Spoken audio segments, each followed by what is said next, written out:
پر جو جل رہے تھے ایک دم سے بھڑک اٹھے تھے. تیز آگ کی لپیٹیں سب کچھ اپنی لپیٹ میں لے رہی تھیں.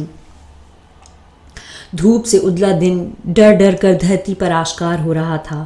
اس کی چال سہمی ہوئی تھی جیسے آنے والے وقت کی تباہی کو وہ پہلے سے ہی جانتا ہو.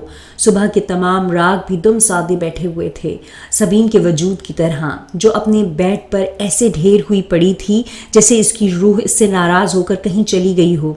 پھر حسب معمول اس خاموشی میں حائل کے ماؤتھ آرگن کی آواز گونجنے لگی. آج سبین کو اس کے ماؤتھ آرگن کی آواز ایسی محسوس ہو رہی تھی جیسے جنگل کے تمام جانور آپس میں جنگ کرتے ہوئے چیخ و پکار کر رہے ہوں. اس کا دماغ چٹکنے لگا تھا. آج وہ ہائیک پر پھول پھینکنے کے لیے بھی نہیں اٹھی تھی. اس کا فون بج رہا تھا اور کل رات سے وقفے سے مسلسل بج رہا تھا. اسے پتا تھا کہ اتنے تسلسل سے اسے کال کرنے والا کون ہو سکتا ہے. سبین، کہاں ہو تم؟ میں کل رات سے تمہیں فون کر رہا ہوں، بابا نے چھوٹتے ہی کہا تھا. ان کے لہجے میں اس کے لیے فکر تھی. وہ کل رات سے اسے فون کر رہے تھے. پریشان تو تھے ہی، اب وسوسوں کا شکار بھی ہو چکے تھے.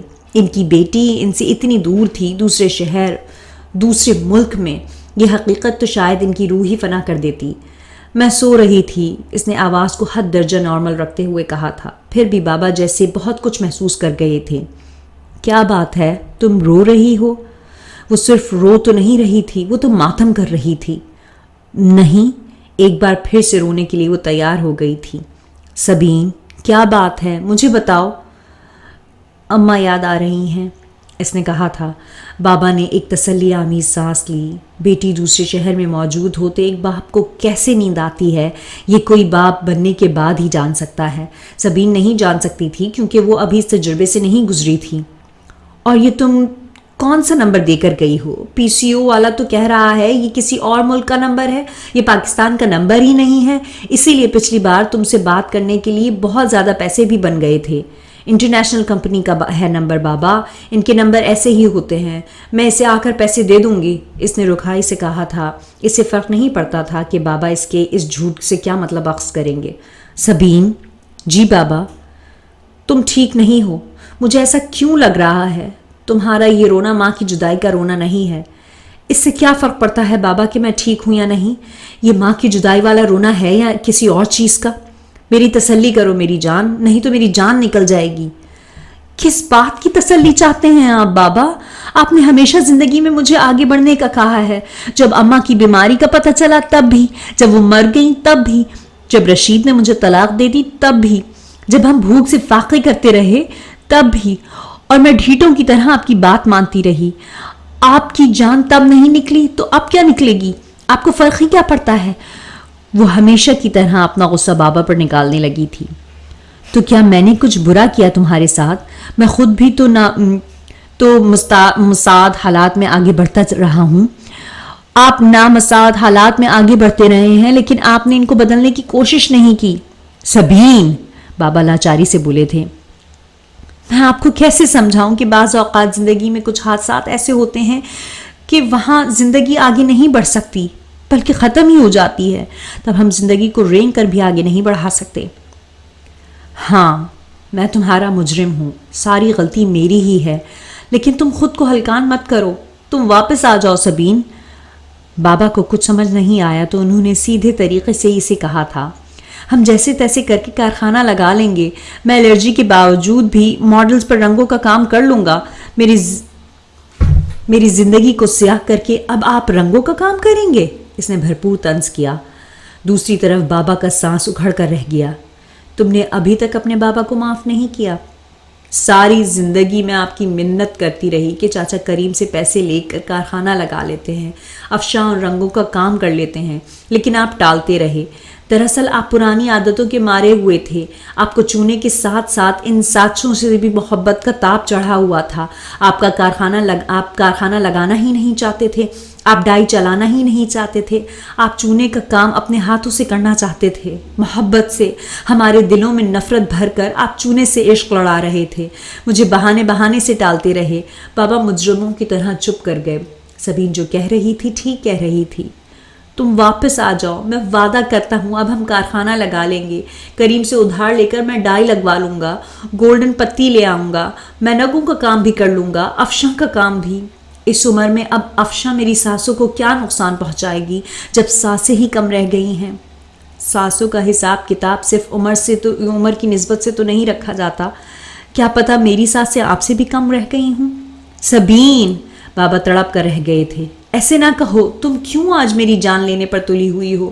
میں نے تو تمہیں سینے سے لگا کر خود کو ٹھنڈک بھی نہیں پہنچا سکا، اتنی دور ہو تم واپس آ جاؤ جان۔ میرے واپس آ جانے سے کیا ہوگا؟ کیا سب ٹھیک ہو جائے گا؟ شاید ہم کارخانہ لگا لیں گے، زویا کا علاج بھی ہو جائے، ہم گھر کو پھر سے خرید لیں گے، لیکن کیا وہ بھی میری زندگی سے پھر سے واپس آ جائے گا؟ اس نے روانی میں کہہ ہی دیا تھا۔ پھر جب اگلے ہی پل وہ اپنی واردات سے آگاہ ہوئی تو تکیے میں منہ چھپا کر رونے لگی۔ بابا خاموش ہو گئے تھے اور اب اس کا رونا سن رہے تھے۔ کون ہے وہ؟ بڑی دیر کے بعد انہوں نے پوچھا تھا۔ رشید سے بہتر ہے؟ اس نے ان پر طنز کیا تھا کہ وہ جو بھی ہے ان کی تلاش کردہ سے بہتر ہے اب تک۔ جو وہ بہتر ہے تو پھر اب پریشان کیوں ہو؟ انہوں نے بھی اسے لاجواب کیا تھا۔ آپ پوچھتے کیوں ہیں؟ آپ سمجھ کیوں نہیں جاتے کہ میں کیوں پریشان ہوں؟ کیسے باپ ہیں آپ کو یہ بھی نہیں پتا کہ آپ کی اولاد کیوں پریشان ہے؟ آپ اولاد کے دل تک بھی نہیں پہنچ سکتے، آپ چونے تک کو جان گئے ہیں، ایک بے ضرر پتھر کو، لیکن اپنی اولاد کے جیتے جاگتے دل کو نہیں دیکھ سکتے۔ رشید نے مجھے سب کے سامنے طلاق دی اور کہیں کا نہیں رہنے دیا، اور اب میران نے، اس نے تنہائی میں میری محبت کو دھتکارا ہے اور مجھے دفن کر دیا ہے۔ کیوں؟ ایسا کیا ہو گیا تم سے؟ تم نے کہا کہ میں اب تمہارے لیے رشتہ نہیں دیکھوں، تم میرے فیصلے پر آنکھیں بند کر کے ہاں نہیں کر سکتی، تمہاری اپنی آنکھیں تو کھلی تھیں، پھر ایسا کیوں ہوا؟ بابا کی بات میں طنز نہیں تھا، پھر بھی اسے بابا کی یہ بات اندر تک سلگا رہی تھی۔ شاید اب تم نے جان لیا ہو کہ کوئی باپ کبھی بھی اپنی اولاد کا برا نہیں چاہتا، یہ تو بس برے حالات ہوتے ہیں جو حالات کو کبھی آپ قابو میں نہیں کر سکتے۔ برے حالات میں مجھے دھکیل کر آپ کہہ رہے ہیں کہ میری آنکھیں تو کھلی تھیں۔ ہاں، میری آنکھیں کھلی تھیں اور ان میں سوائے اپنی زندگی کے رونے کے علاوہ کچھ نہ تھا، اور نہ ہی اب ہے۔ ان میں گھر کی پریشانیاں تھیں، چھوٹی بہن کی خراب دماغی حالت تھی، وہ بھوک تھی، حسرتیں تھیں، خواہشیں تھیں۔ میں کیسے دیکھتی کہ میں سیدھے راستے پر ہوں یا غلط راستے پر؟ وہ پوری بات نہ بتا سکتی تھی، وہ زار و قطار رونے لگی تھی۔ کیا کہا ہے اس نے تم سے؟ مجھے بتاؤ۔ میں نہیں بتا سکتی، میں طلاق کے وقت بھی نہیں بتا سکتی تھی، چھوٹی کو دیکھتی ہوں تب بھی کچھ نہیں بتا سکتی، اور اب آپ کو بھی نہیں بتا سکتی۔ اس نے فون بند کر دیا تھا اور تکیے میں منہ چھپا کر پھوٹ پھوٹ کر رونے لگی تھی۔ بابا پر غصہ تو اس نے نکال دیا تھا، لیکن اب اپنی خود ترسی کس پر نکالتی جو اسے توڑ کر رکھ رہی تھی؟ بہار کا پیلا سرسبز اور گہرا دن پورے فارم ہاؤس پر چھایا ہوا تھا۔ حد نگاہ پھیلے ہوئے صنوبر کے درخت قد آمد کھڑکی سے اندر جھانک رہے تھے۔ ان کا سبزہ اتنا جاذب نظر اور اس قدر روشن تھا کہ پورا جنگل کمرے میں اترا ہوا محسوس ہوتا تھا۔ فضا میں پرندے بھید بھری سرگوشیاں کر رہے تھے جنہوں نے ماحول کو پرترنم رنگ فراہم کیا تھا۔ پیٹرسن نے اپنی شرٹ کے بٹن کھولتے ہوئے اسے اپنے جسم سے الگ کیا تھا اور اس نے اپنے دونوں ہاتھوں کو اپنے سر کے پیچھے جوڑ لیا تھا۔ اس کا خوبصورت بدن کھل کر آشکار ہوا تھا۔ چوری چھپاتی ہوئی چوڑی چھاتی پر سنہری بال چمک رہے تھے، شانے کی گولائیاں گردن کو چھو رہی تھیں، بازو کی مچھلیاں کھچاؤ سے کسی چٹان کی طرح سخت ہو گئی تھیں، جیسے دیکھتے ہوئے دائنا کا تنفس لمحے بھر کو تعطل کی لپیٹ میں آیا تھا۔ مرتبان میں جھونکے نکالتے ہوئے اس کے ہاتھ کانپ گئے تھے۔ اتنا خوبصورت مرد اس نے اپنی زندگی میں کبھی نہیں دیکھا تھا۔ وہ بڑی مقدس نظروں سے پیٹرسن کو دیکھ رہی تھی۔ اپنی پوری زندگی میں دائنا یہ کام کرنے کبھی کسی کے گھر نہیں گئی تھی۔ جھونکے لگانے کا کام اس نے جب کیا تھا سنبل کے درختوں کی چھاؤں تلے بیٹھ کر ہی کیا تھا، لیکن آج صبح جب کچھ لوگوں نے اسے کہا کہ اسے ایڈم راہل کے پاس جانا ہے تو وہ خوشی خوشی راضی ہو گئی تھی۔ ایڈم راہل جیسی بلند پا شخصیت کو بھلا وہ کیسے انکار کر سکتی تھی؟ اور اب چور نظروں سے ایڈم کو دیکھتے ہوئے وہ سوچ رہی تھی کہ ایڈم کو دیکھنے کے لیے بھی اس کا وضو کے ساتھ ہونا بھی ضروری تھا۔ کیسا پاک دل والا تھا یہ جوان، اس کی روح بھی یقیناً ایسی ہی پاکیزہ ہوگی۔ ڈائنا کی یہ غلط فہمی جلد ہی ختم ہونے والی تھی۔ پیٹرسن ڈائنا کی ایک ایک جنبش کو پرکھ رہا تھا، وہ اس کی آنکھوں میں جھانک رہا تھا۔ بچپن سے جوانی تک کا سفر اس نے اس کی آنکھوں میں کوئی رد و بدل نہیں کیا تھا، وہ ابھی بھی ویسی ہی تھی جیسی پیٹرسن اپنے بچپن میں دیکھا کرتا تھا، کس قدر بڑی، روشن اور چمکدار، جیسے اس کی آنکھیں سورج کی کرنوں کی ہم جولی ہوں۔ کیا ڈائنا کو احساس تھا کہ اس کی آنکھیں دیکھ کر کوئی بھی مرد اس پر فدا ہو سکتا ہے؟ اس کی آنکھوں کے جہاں میں جھانک کر وہ اپنی دنیا ہی بھول سکتا ہے۔ اگر اسے اندازہ ہوتا تو وہ یقیناً اپنی آنکھوں کا نقاب کیے رکھتی، یا شاید اسے اندازہ تھا اور غرور بھی، تبھی تو وہ اپنی پلکوں کو ایک ادا سے کھولتی اور بند کرتی تھی، یا یہ ادا بھی اس کی لا علمی کی برہون منت تھا۔ دانا نے شیشے کے مرتبان میں سے ایک جونک نکال کر پیٹرسن کے سنہری بالوں سے بھرے سینے پر رکھی تھی۔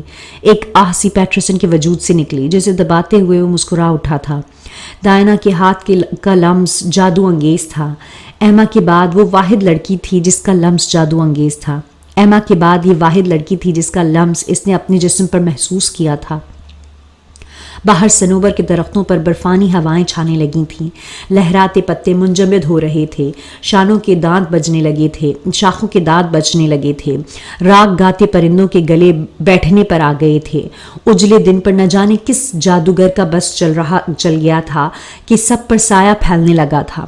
دور کہیں کوئی دیوانہ ماؤتھ آرگن بجا رہا تھا، ہمیشہ کی طرح آج بھی اس کا راگ کامل منحوسیت کی انتہا پر پہنچا ہوا تھا۔ حسب معمول پیٹرسن کو اس راگ سے ایک بار پھر ایما یاد آ گئی تھی۔ اس کے سینے پر جوکیں رکھی جا رہی تھیں اور ایک ایک جونک پر اس کی سسکاری اس کے وجود میں دفن ہو رہی تھی۔ جونکوں کے دانت کچھ ایسے بھی نوکیلے نہیں تھے کہ وجود کو چیخ بنا دیتے، لیکن اپنی یادوں میں وہ ایک ایسے سفر پر تھا جس میں اسے لگ رہا تھا کہ اس کے جسم پر بہت سے سانپ چپکے ہوں اور اسے ڈس رہے ہوں۔ تڑپ کر اس نے کروٹ بدلنی چاہی تھی لیکن بدل نہیں سکا تھا۔ تب اس نے خود کو بے حد بے بس پایا تھا، جیسا ایک بار بچپن میں محسوس کیا تھا۔ ایما کہاں ہے؟ ولیم نے گھر آتے ہی ننھے پیٹرسن سے پوچھا تھا، جو ٹیبل پر بیٹھا اپنے لیگو باکس سے حسب معمول غیر واضح شبیہ ابھار رہا تھا۔ گھر پر نہیں ہے۔ کب سے گئی ہے؟ میں اسکول میں تھا جب وہ چلی گئی تھی، گھر آیا تو وہ گھر پر نہیں تھی۔ لیکن وہ گھر سے باہر کیسے جا سکتی ہے؟ کیا اس نے گھر کے تالے کی دوسری چابی بنوا رکھی ہے؟ مجھے نہیں پتا۔ ابھی وہ دونوں باپ بیٹا یہ گفتگو کر ہی رہے تھے کہ ایما اندر داخل ہوئی تھی۔ اونچی پینسل ہیل پر پرتنگ جینز اور اس کے پرشوخ پیلے رنگ کا کھلا ڈلا سویٹر، جس پر ایما نے سنہری اور باریک بیلٹ باندھی رکھی تھی، لہراتے بات اور سرخ رنگ کی لپسٹک، اس سب میں وہ بے حد پیاری لگ رہی تھی۔ نہ جانے ولیم ہی اب کیوں اسے محبت کی نظر سے نہیں دیکھتا تھا۔ کہاں گئی تھی تم؟ ولیم نے پہلا سوال داغا تھا۔ صبح بتایا تو تھا کہ ایزابیلا کے گھر چھوٹی سی گیٹ ٹوگیدر ہے، تم نے خود ہی تو اجازت دی تھی مجھے وہاں جانے کی۔ ایما بے نیازی سے کندھے اچکا کر بولی تھی، جہاں تک مجھے یاد پڑتا ہے مجھے تو یہ بھی نہیں یاد کہ تم نے ایزابیلا کے گھر جانے کا ذکر کیا تھا۔ تم شیو کر رہے تھے، لگتا ہے بے دھیانی میں ٹھیک سے تم نے میری بات سنی نہیں تھی۔ تمہارے پاس گھر کی چابی کہاں سے آئی؟ کیا ہو گیا ہے ولیم؟ تم نے خود ہی تو دراز میں سے دوسری چابی نکال کر مجھے دی تھی۔ ایما نے بڑے طریقے سے جھوٹ بولا تھا۔ دراز میں سے چابی نکالنے کی چوری کو ولیم کے سر ہی ڈال دیا تھا۔ ولیم سوچ میں پڑ گیا تھا۔ ایزابیلا نے کھانا بھی دیا ہے، میں ابھی گرم کر کے لاتی ہوں۔ ایما اپنے طور پر ولیم کو مطمئن کر کے اندر چلی گئی تھی۔ ولیم یاد کرنے کی کوشش کر رہا تھا کہ ایما نے صبح اس سے ایسا کوئی ذکر کیا بھی تھا کہ نہیں۔ پیٹرسن اپنے لیگو باکس سے کھیلتا ہوا ولیم کو دیکھ رہا تھا۔ اندر واش روم میں ایما اب نہاتے ہوئے گنگنا رہی تھی۔ پاپا؟ پیٹرسن ولیم کے پاس گیا۔ ولیم نے سوالیہ نظروں سے اس کی طرف دیکھا۔ ممی آپ سے جھوٹ بول رہی ہیں۔ ولیم نے چونک کر ننھے پیٹرسن کی طرف دیکھا۔ وہ روز آپ سے جھوٹ بولتی ہیں، وہ روز گھر سے باہر جاتی ہیں۔ آپ جب آفس سے یہ دیکھنے کے لیے فون کرتے ہیں کہ وہ گھر پر ہیں کہ نہیں تو انہوں نے مجھے ہدایت دی ہوئی ہے کہ میں فون اٹھا کر ریکارڈ شدہ کیسٹ کے پاس رکھ دوں۔ جہاں ممی کی آواز ریکارڈ ہے، وہ آپ کی دراز سے گھر کی دوسری چابی چرا کر باہر جاتی ہیں۔ اکثر ان کے دوست اس گھر میں بھی آ جاتے ہیں۔ ممی ان کی آنے پر میک اپ لگاتی ہیں، نیا لباس پہنتی ہیں، پھر وہ جانے سے پہلے ممی کو پیسے دے کر جاتے ہیں۔ پہلے دنوں ایک عجیب سا پاگل لڑکا آیا تھا، اس نے مجھے بھی چھونے کی کوشش کی تھی، مجھ سے زبردستی کرنے کی کوشش کی۔ ممی نے مجھے سختی سے منع کیا تھا کہ میں آپ سے یہ سب آپ کو نہ بتاؤں۔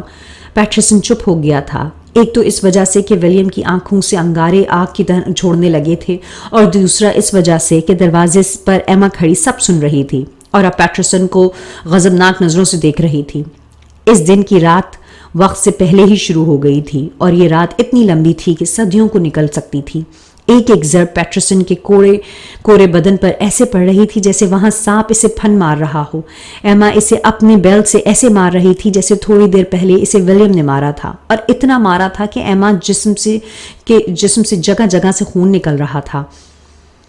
پیٹرسن ایما کی دسترس سے دور ہونا چاہتا تھا، اب اپنا آپ بچانا چاہتا تھا، لیکن چھوٹے سے گھر میں وہ جہاں جہاں بھی جا رہا تھا ایما جھٹ سے اسے دبوچ لیتی تھی۔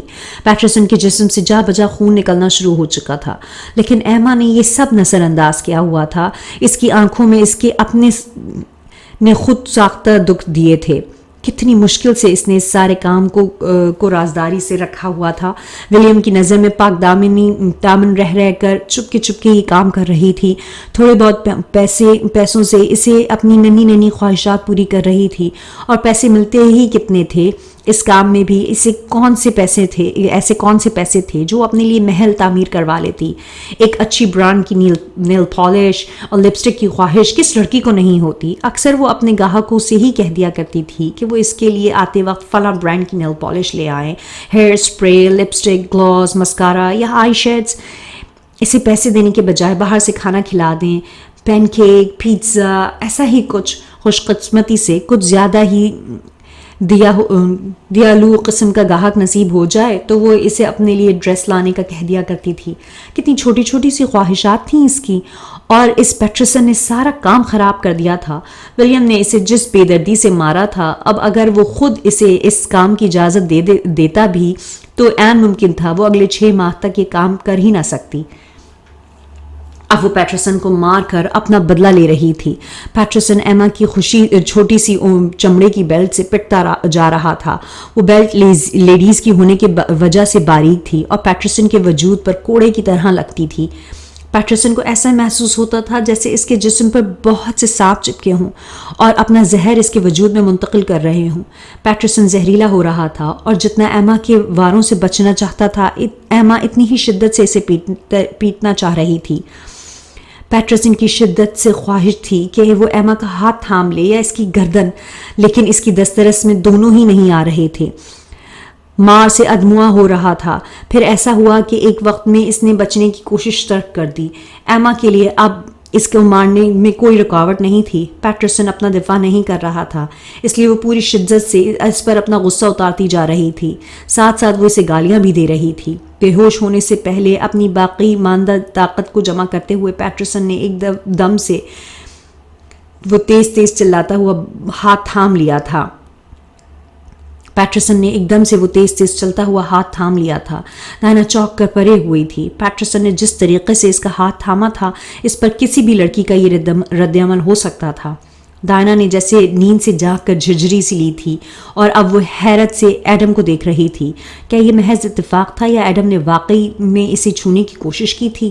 ایڈم سے یہ توقع کرنا سراسر گناہ تھا۔ دائنا نے بڑے نامحسوس طریقے سے اپنا ہاتھ الگ کروایا تھا اور پھر سے خود کو کام میں منہمک کرنے کی کوشش کی تھی، جس میں وہ ناکام رہی تھی۔ ایما کی یاد کی ساری تلخی کو پیٹرسن نے ایک مسکراہٹ کے راستے ختم کیا تھا۔